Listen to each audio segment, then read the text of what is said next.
programa Viver é Melhor de hoje fala sobre um assunto interessantíssimo. Hoje nós vamos tratar do transtorno bipolar. Estima-se que cerca de 2 a 15 milhões de brasileiros sejam portadores desse distúrbio e nas suas diferentes formas também de apresentação.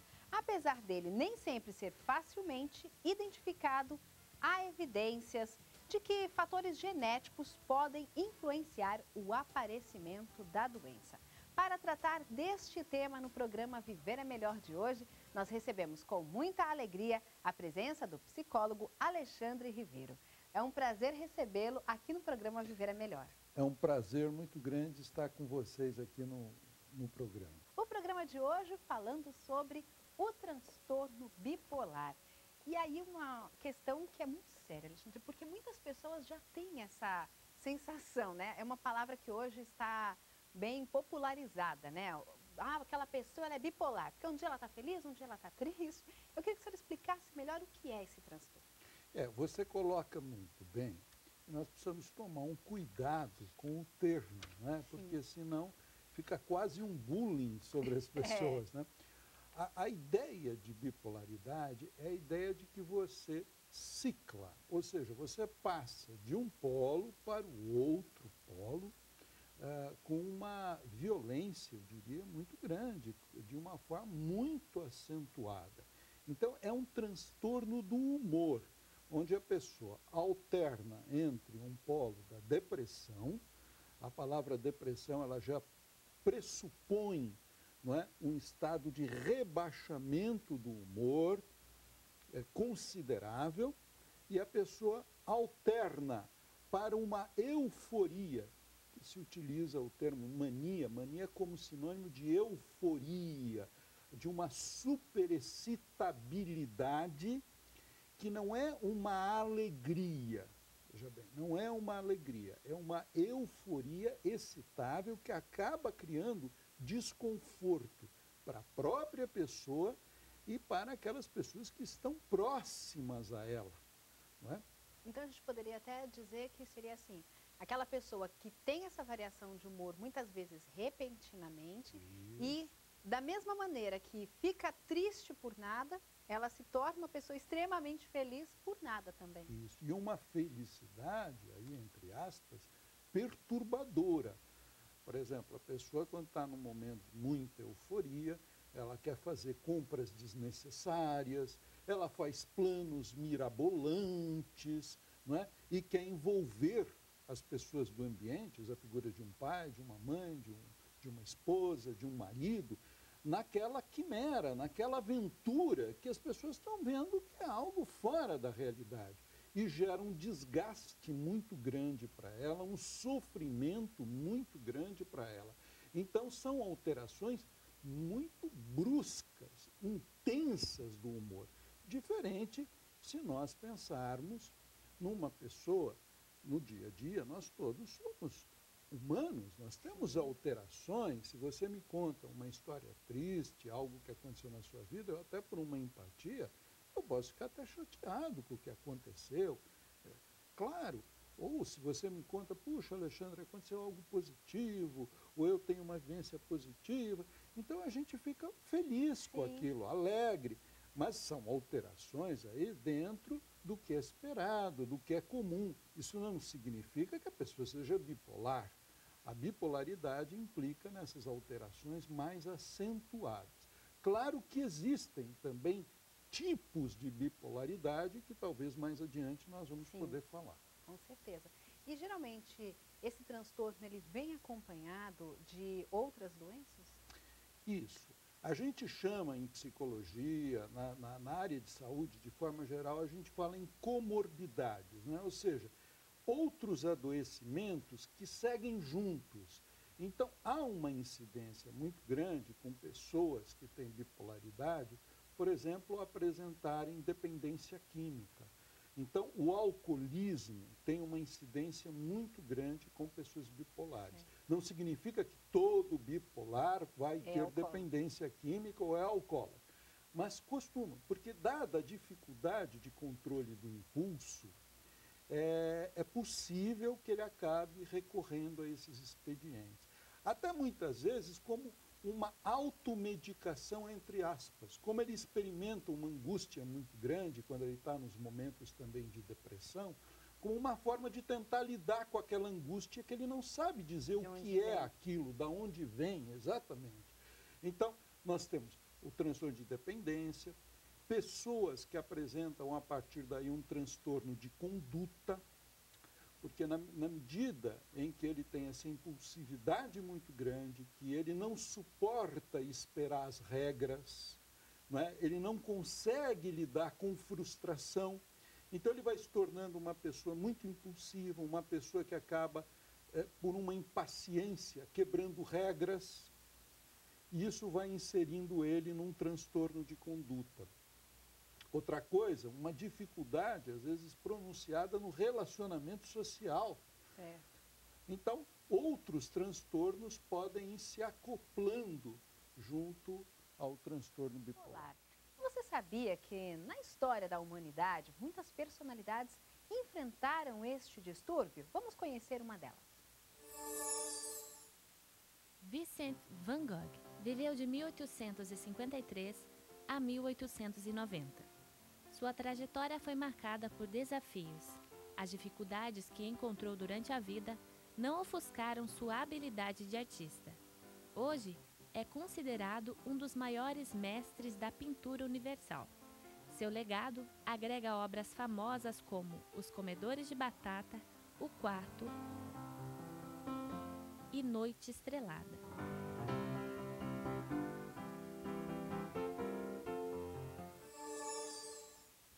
Você já conheceu, Vincent van Gogh também era bipolar, Alexandre. Então, é muito importante a gente, como vocês estão fazendo, ilustrando o programa com essas histórias, para mostrar, assim, que a pessoa que sofre do transtorno bipolar não implica que ela não tenha virtudes, Sim, habilidades, etc. O que a ciência, os estudos parecem apontar é que está se rompendo aquele paradigma que no passado existia, que se acreditava, então a pessoa bipolar ela é mais criativa que os outros. Parece que não é bem isto que acontece. Parece que a criatividade é um traço que ele acaba aparecendo em várias pessoas da família, inclusive pessoas que não apresentam distúrbio bipolar, né? E tem muito a ver também com a estimulação do meio ambiente. Agora, é importante a gente quebrar esse preconceito, porque às vezes a pessoa tem um transtorno de humor, mas é uma pessoa muito inteligente, muito criativa, tem uma competência artística. As cognições dela não estão debilitadas em função do transtorno. Não, ele pode limitar algumas áreas da vida dela, mas não ela completamente, de forma definitiva. E quando ela entende que ela tem esse transtorno, ela busca tratamento, ela busca ajuda, isso pode ser extremamente significativo até para ela dar uma vazão maior para as virtudes dela e para as competências que ela tem. E aí é importante também a gente destacar os tipos de bipolaridade que o senhor falava que existe. Então, nós temos um tipo de bipolaridade onde existe essa oscilação muito abrupta, como se a gente imaginasse uma montanha russa, né? Como a gente imaginasse uma gangorra com um desnível altíssimo. Então a pessoa vai de um polo que ela entra em depressão, ela não quer mais viver, ela quer se suicidar, ela pode se sentir perseguida, que as pessoas querem prejudicá-la. Nada na vida tem graça. Nada na vida tem graça, não quero mais fazer nada, etc. Tá? Ou uma irritabilidade muito grande, um nervosismo, começa a rejeitar pessoas, e de uma forma severa. Em alguns quadros chega até a ter ideias delirantes mesmo, de que estão me perseguindo, estão me prejudicando, e até alucinações. A pessoa acaba distorcendo o que falaram, fantasiando outras coisas, e oscila desse estado de depressão, de menos-valia, não quero tomar banho, não quero conviver com... me isolo no quarto, quero ficar jogada numa cama, não me chame para conviver socialmente, e oscila para um outro lado, onde a pessoa fica com uma grande euforia, uma grande excitabilidade, quer fazer compras, planos mirabolantes, e quando alguém tenta chamar ela à razão, chamar ela à realidade, ela fica extremamente agressiva, hostil, esbraveja, né? Sai, às vezes eu me lembro de um caso, que há muitos anos eu atendi, que a pessoa saiu de noite e acabou indo, naquela época existia, não sei se ainda existe aqui em São Paulo, uma agência de automóveis que trabalhava 24 horas, numa promoção lá de veículos. Então ela foi lá, fez uma compra indevida, porque ela nem tinha condições, acabou comprando um carro, endividando a família. Quer dizer, esse é um tipo mais clássico da bipolaridade. Depois nós temos... Esse até seria mais fácil, vamos assim dizer, de reconhecer. Mas muitas vezes não é assim. Não é assim. Então, tem um outro tipo de bipolaridade, onde a pessoa deprime também muito, como neste primeiro, mas ela não tem esses episódios de excitabilidade, de euforia tão intensos. É o que a gente chama de uma hipomania, hipobaixa, uma mania baixa. Ela fica um pouco mais agitada, ela quer sair, às vezes em horários impróprios, ela quer fazer coisas, mas é mais suave. A depressão que é muito intensa. Sim. E nós teríamos um terceiro tipo ainda, que é a ciclotimia. Quer dizer, a ciclotimia é como se a gente pensasse uma alteração entre depressão e euforia acentuada de maneira mais branda. Quer dizer, não chega a ser tão intensa, mas também não é a alteração de humor esperada, comum entre as pessoas. Ela já produz muitos comprometimentos no meio ambiente. Antigamente, na psicologia, na psiquiatria, houve um subdiagnóstico disso, ou seja, os especialistas às vezes não davam tanto valor para essas alterações. Já que não era tão grande. Isto. E acabava não sendo medicada convenientemente, acabava-se não indicando uma terapia apropriada para essas pessoas. E essas pessoas acabavam fazendo estragos, entre aspas, muito importantes nas relações pessoais. Às vezes, num momento de depressão, onde tudo está negro, tudo está escuro, a pessoa acabava achando que ela não era amada pelo marido, se sentia vitimizada, ou não era amado pela esposa, se vitimizava, ou os filhos não gostam de mim, e acabava fazendo um estrago, podia acabar induzindo a uma separação, ferindo pessoas queridas, ou nos momentos de uma maior excitabilidade, podia se envolver em discussões despropositadas, podia fazer planos mirabolantes e comprometia a economia do casal, da vida, ou uma discussão, às vezes, com um chefe no local de trabalho, achando que ela merece um cargo melhor. Exatamente. A gente falou aqui sobre os tipos, as causas. Existem causas que levam a pessoa a desenvolver esse transtorno? Então, isso é uma questão ainda muito discutível na ciência. Parece ficar muito claro que existem predisposições orgânicas. Então, alterações químicas significativas estão envolvidas neste transtorno. Então, o nosso corpo geraria essa produção dessa variação de humor, né? Essa alteração química. Um outro ponto bastante importante para nós considerarmos são as crenças que o ambiente passa. Nós sabemos muito bem que os nossos pensamentos, que são filhos das nossas crenças, do nosso jeito de olhar a vida, os nossos pensamentos produzem emoções, não é? Sim. Se eu, por exemplo, eu olhar para uma baratinha, dizer, uma baratinha, eu vou matar, acabou, limpar, higienizar, dou outra carga de detetização, acabou o problema. Eu fico tranquilo, eu estou frio, estou suave, estou numa boa. Se em contrapartida eu olho para a baratinha, eu tenho uma fobia, eu já me desespero, meu Deus, isso daqui é sujo, isso daqui vai vir em mim, eu jogo toda uma química que vai produzir ansiedade, estados desconfortáveis. Se em contrapartida contrapartida, uma pessoa perde o emprego e ela tem uma crença que ela nunca mais vai arranjar emprego, eu vou ficar desamparado, o que vai ser da minha vida? Ela entra num quadro de depressão, Sim. pode tentar um suicídio. Outra pessoa diz, perdi um emprego, sou um bom profissional, é algo que pode acontecer com qualquer pessoa. Eu vou me colocar nas regras que o mercado propõe, mandar meu currículo, fazer entrevistas e vou me recolocar como milhões e milhões de pessoas se recolocam. Se eu tenho um pensamento deste tipo, eu vou liberar endorfinas, bem-estar, a minha serotonina vai ficar equilibrada e eu não entro num quadro depressivo.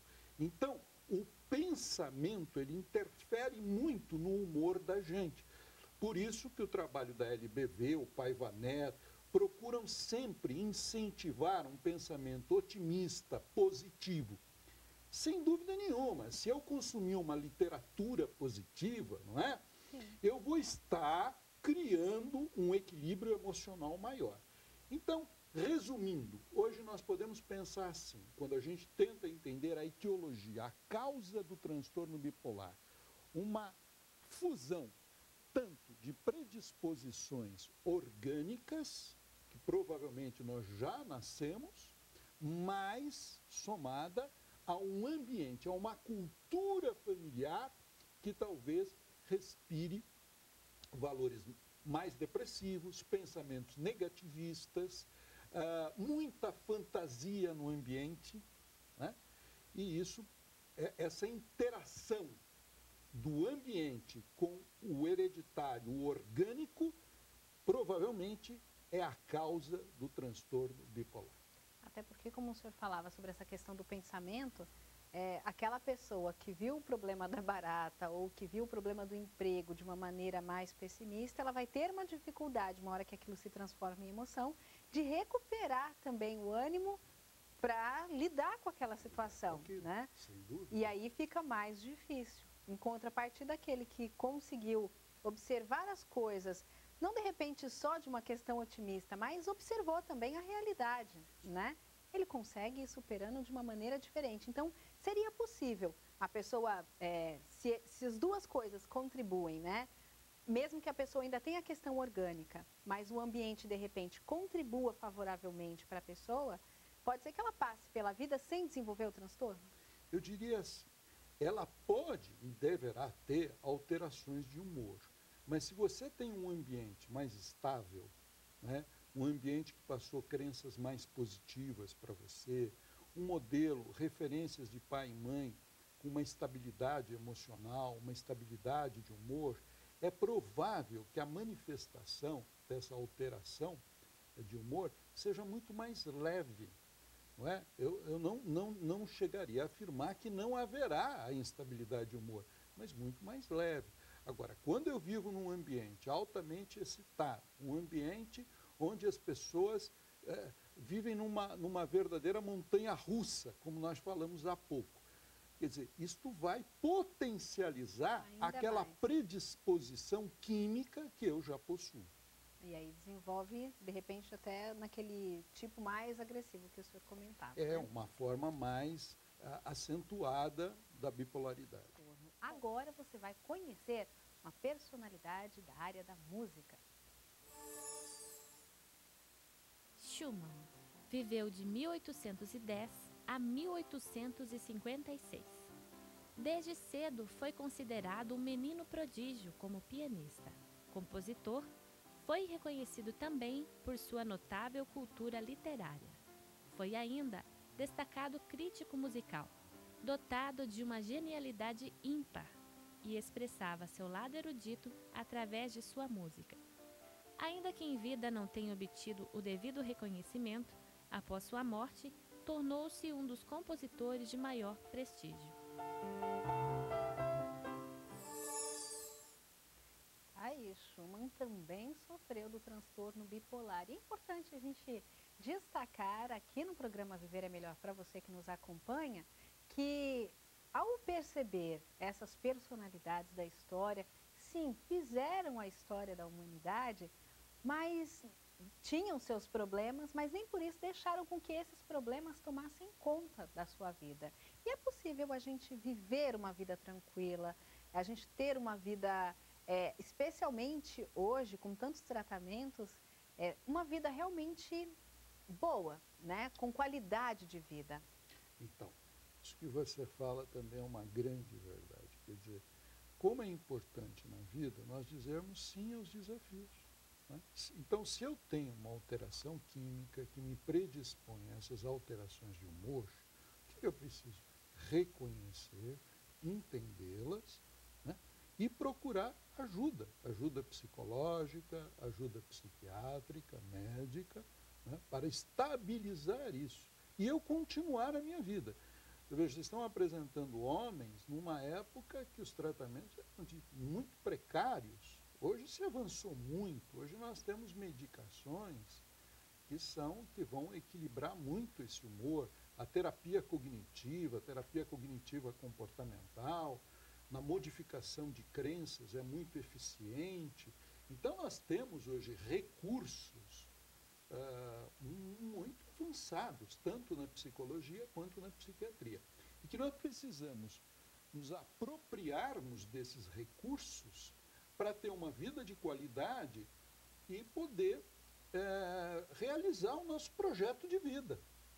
E, diante disso, como reconhecer que se é portador do transtorno bipolar ou que algum familiar tem esse transtorno? Quais são os sintomas? Então, quando a gente fala de depressão, vamos começar falando de depressão. Quando a gente fala de depressão é um estado que ele produz muito sofrimento. E, às vezes, nós demoramos a entender a depressão.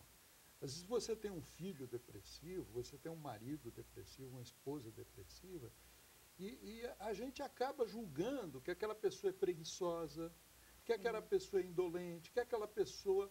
ela não quer nada com nada, ela não quer prosperar na vida. Vive triste. Vive triste, ela não...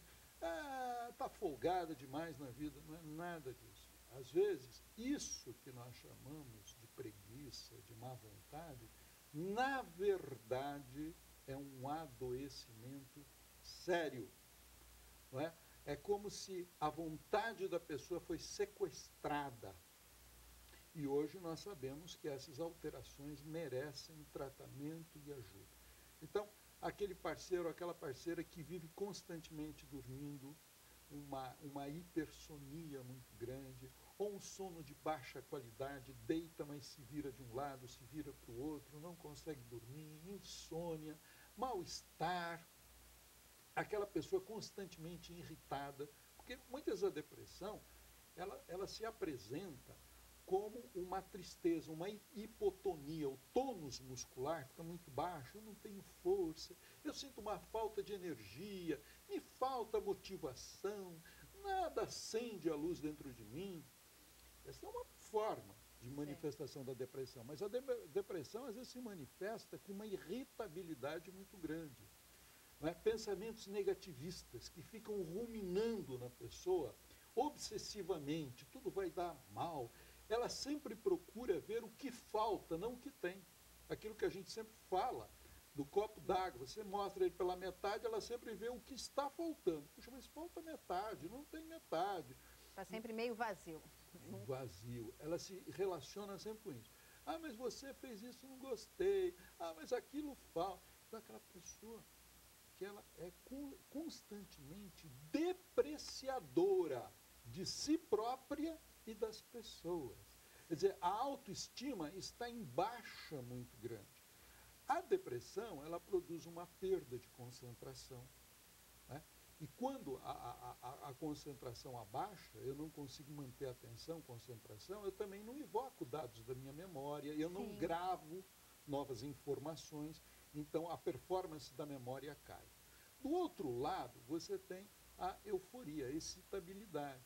Então, um alto grau também da pessoa se distrair, a pessoa é muito inquieta, não para no lugar, né? Agitada, fala demais, uma taquilalia. Ela começa a falar e não para, não dá tempo.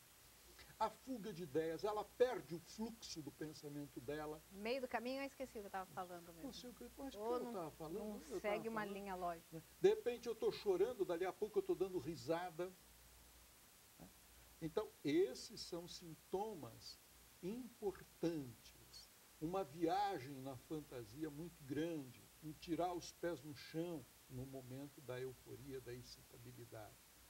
Essas são características do transtorno bipolar. Quebra de regras, não suportar regras. Né? Tem feito o tratamento do transtorno bipolar? Então, o transtorno bipolar, ele é tratado basicamente em dois caminhos que são muito importantes. O primeiro caminho é o trabalho médico, psiquiátrico, que é importantíssimo para que a gente possa equilibrar essa química cerebral.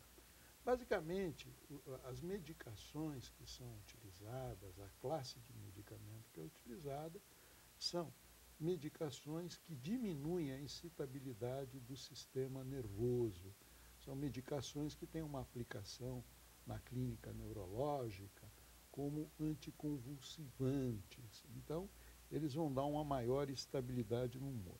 Existem os medicamentos que são chamados estabilizadores propriamente dito do humor mesmo, como o lítio, que é uma medicação que tem uma importância muito grande. E existem, no momento em que a pessoa está num processo depressivo muito grande, prostrada, a utilização da medicação antidepressiva para que a pessoa possa se sentir mais aliviada, confortada. O que é importante entender é que a pessoa precisa buscar um médico, ter um acompanhamento seguro com o médico. Porque você ministrar uma medicação de uma forma inadvertida pode ter consequências muito difíceis. É verdade. Ou seja, uma pessoa com transtorno bipolar, mal diagnosticada, entendida só como depressivo, e ela toma uma medicação antidepressiva, pode levá-la para o outro polo com muita violência e potencializar o polo da euforia. Então, é preciso o bom diagnóstico e o tratamento médico. Uma outra via de tratamento é a terapia, que é fundamental. O trabalho com psicólogos, o trabalho psicológico, para que a pessoa mude a sua leitura da vida. Primeiro, entenda o que ela tem, um trabalho até pedagógico, dela compreender o adoecimento dela, essas alterações de humor. Em segundo lugar, que ela possa mudar essa percepção, essa lente, ora depressiva, negativista, e a lente, ora eufórica, com muita excitabilidade. Que ela possa desenvolver uma forma mais razoável de viver, uma forma mais equilibrada de viver, ela ter uma autocrítica sobre o adoecimento dela, porque é aquela pessoa, como nós falávamos há pouco, o bipolar, que ele entra no ambiente, até o colega às vezes de trabalho, ele trabalha, ele chega sempre muito agradável, eufórico, falando e beija, abraça, e no outro dia entra aqui, não olha na cara de ninguém, etc. Então, é uma pessoa difícil de lidar. Então, quando ela vai no processo terapêutico tendo uma autocrítica, percebendo essas alterações de humor, parando de culpar o ambiente, mas entendendo que isso é o adoecimento dela, ela começa a operar uma transformação na vida dela. E o ambiente adequado é a terapia. Então, essas são as duas grandes vias de tratamento. A gente poderia pensar em tratamentos complementares também. Ou seja, tudo aquilo que quando a pessoa está no polo da euforia, diminua a excitabilidade dela. Então, um trabalho de yoga, um trabalho de relaxamento, não é?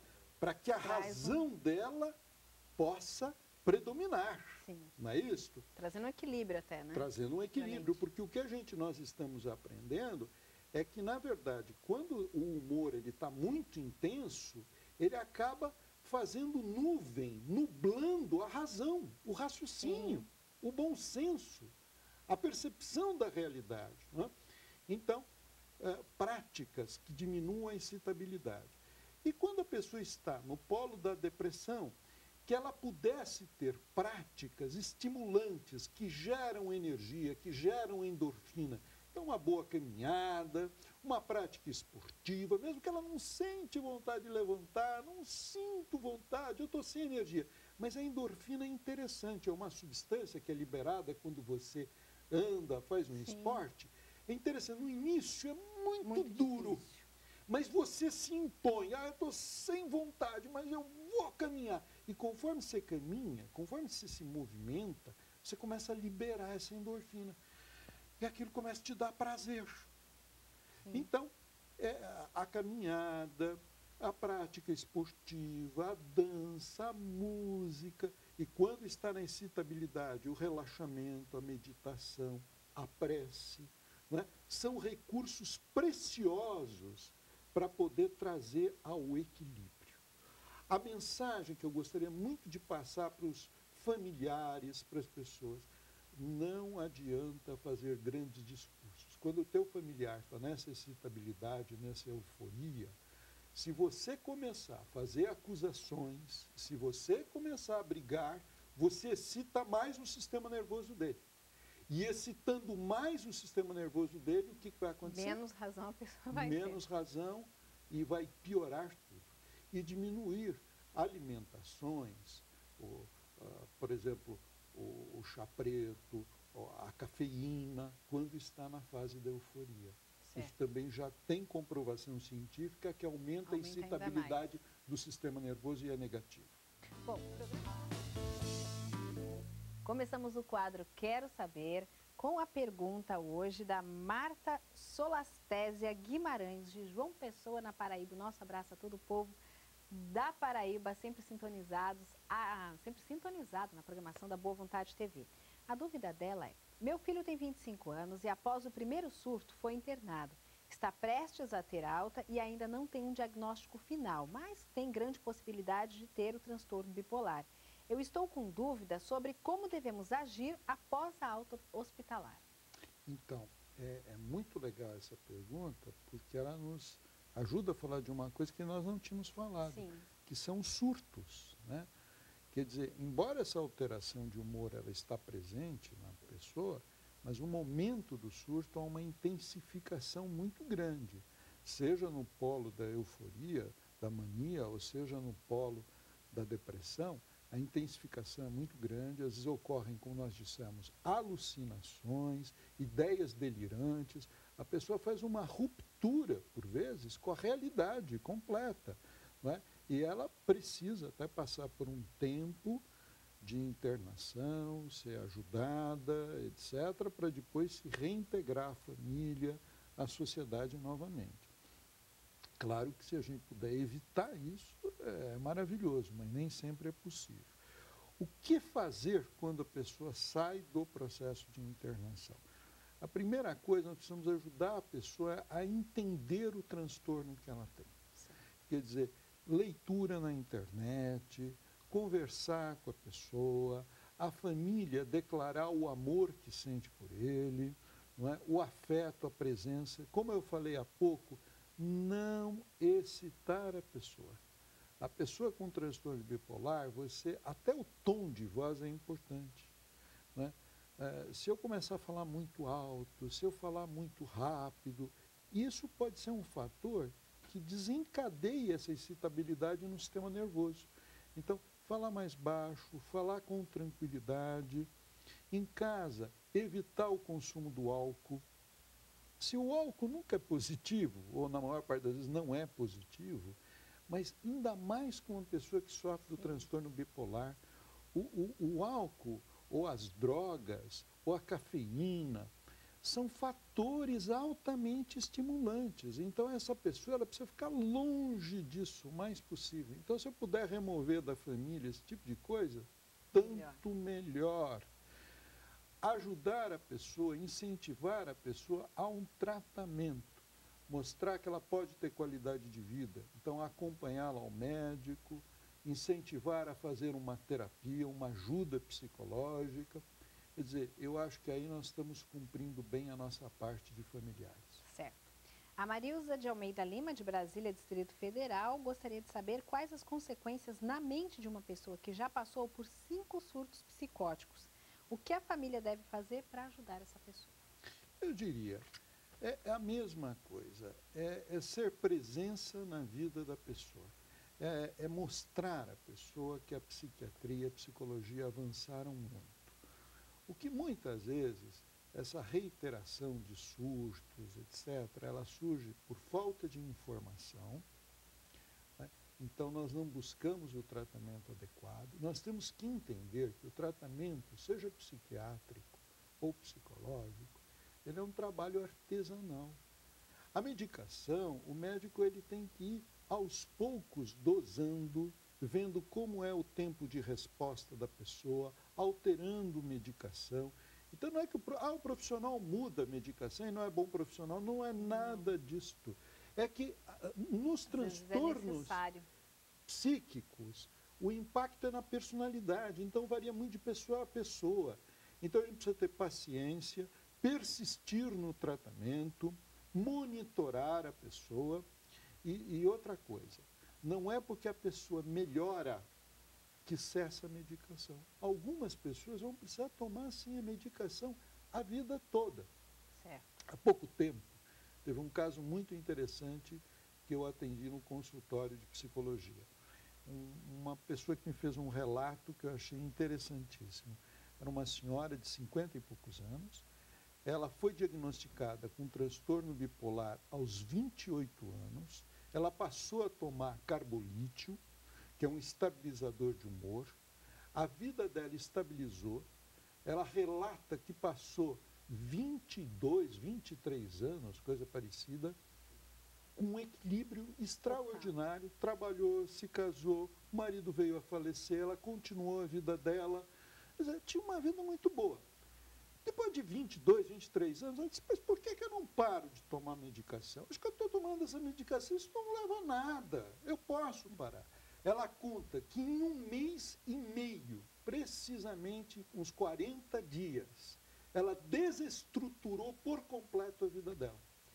Ou seja, primeira coisa, ela tem um filho único, ela teve uma briga, pôs o filho fora de casa, brigou com a vizinhança do prédio dela, contraiu dívidas altas, brigou com o patrão, foi despedida do emprego.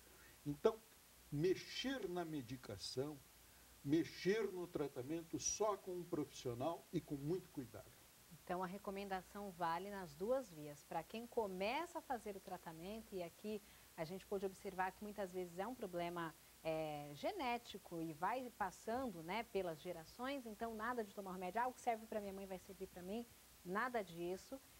Quem faz essa medicação correta, quem faz a indicação da medicação é o médico, e quem tira essa medicação também é o médico, hein, gente? A Joana Dark Ramos, de São Paulo, capital, nossa última pergunta, ela diz que é bipolar e quer engravidar. Quer saber se pode, como será esse período, se deve fazer alguma preparação especial e se o filho dela pode nascer com esse transtorno também. Quer saber se vai ser capaz de cuidar dele.